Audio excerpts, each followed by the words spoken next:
Good evening friends, all of you. I am Devi Singh sir. आज फिर लेकर के आया हूँ कुछ जानकारी आपके लिए 69,000 शिक्षक भर्ती से संबंधित जो उत्तर प्रदेश में होने जा रही है। यहाँ से आज आपके लिए फिर मैं आपके लिए न्यूज़ लेकर के आया हूँ। शिक्षक भर्ती का परिणाम भी 2-3 दिन में संभावित। हिंदी साहित्य के 3 प्रश्न हटाए गए। यहाँ पर बेसिक शिक्षा परिषद के अनुसार ये न्यूज़ आपके लिए मैं लेकर के आया हूँ। फ्रेंड्स, मैं आपको बता देना चाहता हूँ, मैं किसी भी पक्ष से नहीं मैं बात कर रहा हूँ अपने इस चैनल पर। मैं ना तो किसी बीएड पक्ष से हूँ, ना मैं यहाँ पर किसी शिक्षा मित्र भाई के पक्ष से हूँ, ना बीटीसी पक्ष से हूँ। मैं केवल एक निस्वार्थ और अपने विवेक के अनुसार आपको कुछ बातें यहाँ पर बताना चाहता हूँ। सभी को लगा हुआ है कि हमारी भर्ती बुलेट ट्रेन के जैसे चलेगी और अभी नियुक्ति पत्र हमको मिल जाएगा। बाकी जहाँ तक मेरा मानना है, ऐसा कुछ भी नहीं होने वाला है। अगर हम गवर्नमेंट के इन जो नई आंसर की जो आपकी जारी हुई है, इसको देखते हुए तो ऐसा लगता है कि ये भर्ती अभी 1-2 साल और इसमें अभी लगेंगे। क्यों, मैं आपको इसमें बता देता हूँ। शिक्षक भर्ती का परिणाम भी 2-3 दिन में संभावित, ऐसी न्यूज़ यहाँ से आई है।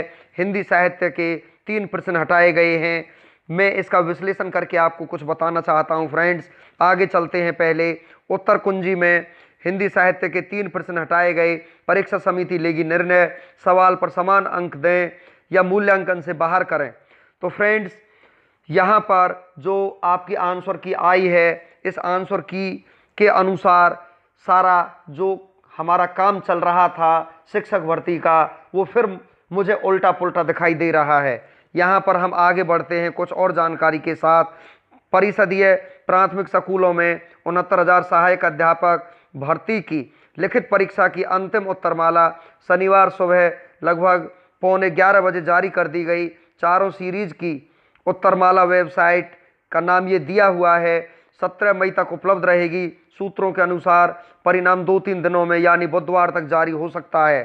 फ्रेंड्स, आगे हम चलते हैं। हिंदी साहित्य के 3 प्रश्न कोर्स से बाहर होने के कारण उन्हें हटा दिया गया है। ये जो लाइनिंग दी हुई है, ये सबसे बड़े विवाद का कारण है। फ्रेंड्स, मैं आपको बता देता हूँ कैसे सरकार ने, पीएनपी ने उन क्वेश्चनों को नोट किया है जिन पर कोई विवाद था ही नहीं। इन क्वेश्चनों पर कोई विवाद नहीं था, ये क्वेश्चन बिल्कुल सही थे।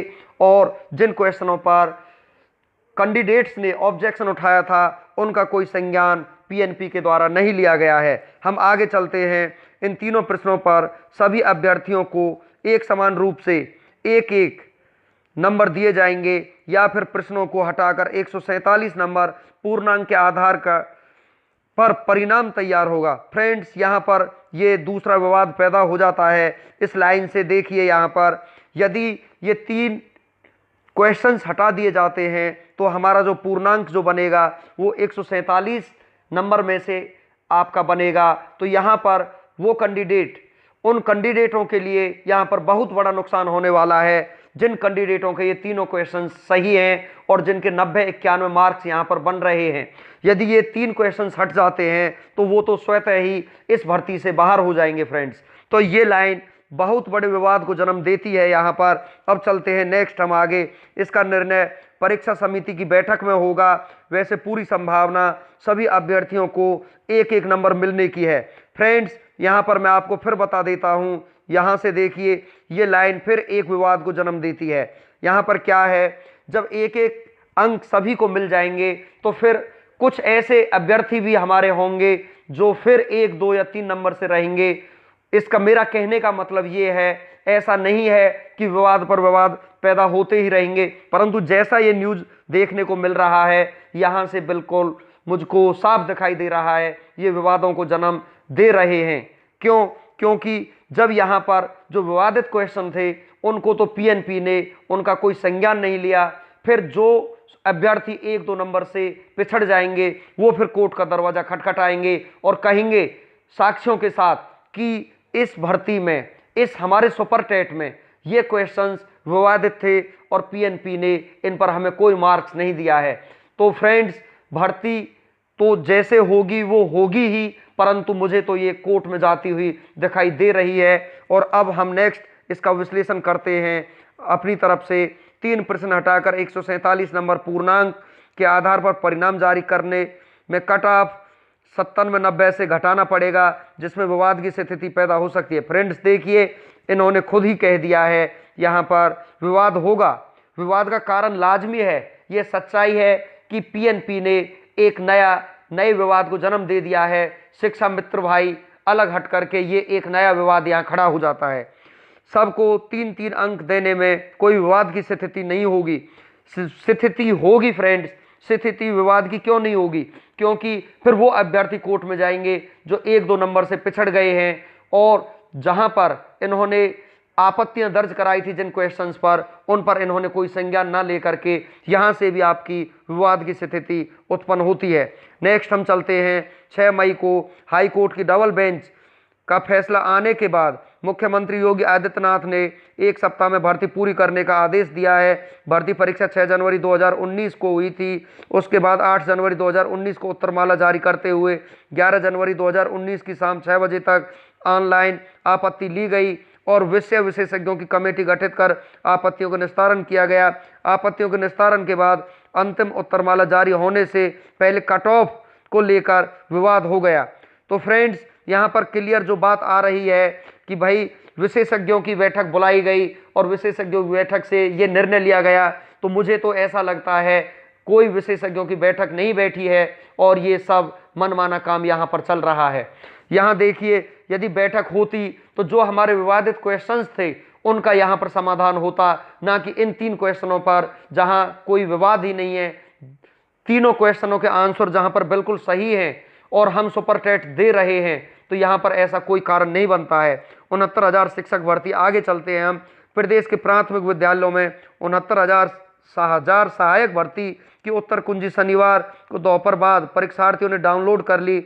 उत्तर कुंजी सामने आने के बाद स्पष्ट हो गया कि सचिव परीक्षा नियामक प्राधिकारी की ओर से सहायक अध्यापक 69,000 शिक्षक भर्ती परीक्षा में हिंदी साहित्य के 3 सवालों को कोर्स से बाहर होने के चलते मूल्यांकन से बाहर कर दिया गया है। फिलहाल इस परीक्षा समिति को अंतिम निर्णय लेना है। फ्रेंड्स, यहाँ पर विवाद तो उत्पन्न हो गया है। निर्णय क्या लेंगे? क्वेश्चन हटेंगे तब भी विवाद होगा, क्वेश्चन नहीं हटेंगे तब भी विवाद होगा। इसके बारे में मैं आपको बता देना चाहता हूं, यदि ये क्वेश्चनों को हटा देते हैं और जिन अभ्यर्थियों के 3 क्वेश्चन सही हैं तो वो कोर्ट में जाएंगे। यदि ये पूरे 3 नंबर सभी अभ्यर्थियों को दे देते हैं और फिर विवाद फिर भी उत्पन्न होगा, क्योंकि जो हमारे विवादित क्वेश्चंस थे उन पर कोई संज्ञान नहीं लिया गया है। इसका सीधा सा मतलब है यहाँ भर्ती को फंसाया जा रहा है, ना कि करने का कोई विकल्प ढूंढा जा रहा है। वहीं भर्ती परीक्षा के परिणाम बुधवार या बृहस्पतिवार को जारी किए जा सकते हैं। सचिव परीक्षा नियामक प्राधिकारी अनिल भूषण चतुर्वेदी की ओर से जारी उत्तर कुंजी में हिंदी साहित्य के 3 प्रश्नों बुकलेट सीरीज बी में प्रश्न 30 सरस्वती पत्रिका के संपादन कौन ज्ञानपीठ पुरस्कार किसे प्राप्त हुआ, 33 महावीर प्रसाद द्विवेदी ने आदिकाल को क्या संज्ञा दी, इन तीनों प्रश्नों को कोर्स से बाहर कर दिया गया है, जो कि मेरे अनुसार ये सही नहीं है, क्योंकि ये तीनों ही क्वेश्चंस अपने आप में बिल्कुल सही हैं। जो आपत्तिजनक क्वेश्चन थे फ्रेंड्स, मैं आपको बार बार फिर कह रहा हूं, उन पर संज्ञान लेना चाहिए था हमारी सरकार को, जहां पर संज्ञान नहीं लिया गया है। सचिव ने बताया कि इस संबंध में परीक्षा समिति निर्णय लेगी कि इन प्रश्नों पर सभी को समान अंक दिए जाएं तो इन्हें मूल्यांकन से बाहर कर दिया जाए। जानकारों का कहना है कि शिक्षक भर्ती उम्मीद है कि सभी अभ्यर्थियों को समान अंक देकर परीक्षा समिति पूर्णांक में बदलाव से बच जाएगी। यदि 3 प्रश्नों को बाहर किया गया तो पूर्णांक एवं कट ऑफ में बदलाव करना होगा। फ्रेंड्स, यहाँ पर यह समझने का विषय है कि यदि जिन क्वेश्चंस पर आपत्ति थी, जब तक उन क्वेश्चनों को नहीं लिया जाएगा तो जो अभ्यर्थी हमारे 1, 2, 3 नंबर से जो रह रहे थे वो फिर कोर्ट का दरवाजा खटखटाएंगे कि जो क्वेश्चंस हमारे गलत थे सुपर टेट में, उन पर संज्ञान क्यों नहीं लिया गया। ये अपने आप में एक बहुत बड़ा प्रश्न चिन्ह लग जाता है। नेक्स्ट, अब हम आगे चलते हैं फ्रेंड्स। उत्तर कुंजी जारी होने के साथ अब परीक्षार्थियों ने कयास लगाना शुरू कर दिया है कि शिक्षक भर्ती में कितने अंक पर चयन हो जाएगा, परीक्षार्थियों को मूल्यांकन के बाद परिणाम को लेकर सवाल उठाने का मौका न मिले, इसके लिए परीक्षा नियामक प्राधिकारी की ओर से पूरी पारदर्शिता बरतने की तैयारी है। पारदर्शिता क्या बरती जाएगी ये तो आगे समय ही बताएगा, आगे चल करके कि ये किस तरफ भर्ती को ले जाने के मूड में है और ये भर्ती किस तरफ जा रही है।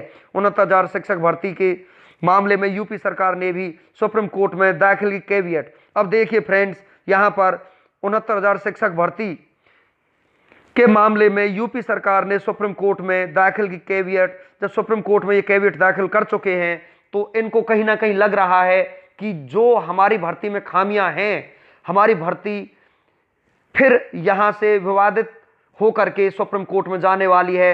इस वजह से सरकार ने पहले ही कैवियट दाखिल कर दी है और ये न्यूज इस चैनल के माध्यम से यहां पर आया है। यूपी शिक्षक भर्ती में बड़ी खबर, यूपी सरकार ने सुप्रीम कोर्ट में कैवियट दाखिल की। तो फ्रेंड्स, यहां पर मैं आपको बता देना चाहता हूं, विवाद तो उत्पन्न हो चुका है। शिक्षा मित्रों का विवाद था, शिक्षा मित्रों का विवाद अब पीछे हट गया है। अब यहां पर इस नई उत्तर कुंजी आने से बहुत बड़ा विवाद खड़ा हो गया है और मुझको ऐसा नहीं लगता है।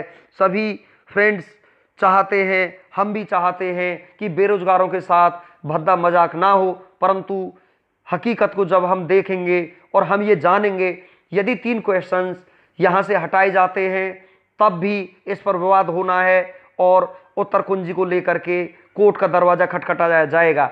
और यदि 3 मार्क्स यदि पीएनपी दे भी देती है तब भी कोर्ट का दरवाजा खटखटाया जाएगा, क्योंकि जो हमारे वो क्वेश्चन थे जिन पर आपत्ति थी उनको यहाँ पर किसी भी संज्ञान में नहीं लिया गया है। तो फ्रेंड्स, हम देखते हैं आगे क्या होने वाला है। आप व्यस्त रहिए, मस्त रहिए, देखते रहिए सरकार क्या करती है और भर्ती किस तरफ जाती है। आज मुझे तो ये भर्ती फंसती हुई दिखाई दे रही है और मैं तो भगवान से यही गुजारिश करूंगा कि इसका निस्तारण जल्द से जल्द हो और बेरोजगारों को जल्द से जल्द रोजगार मिले। धन्यवाद।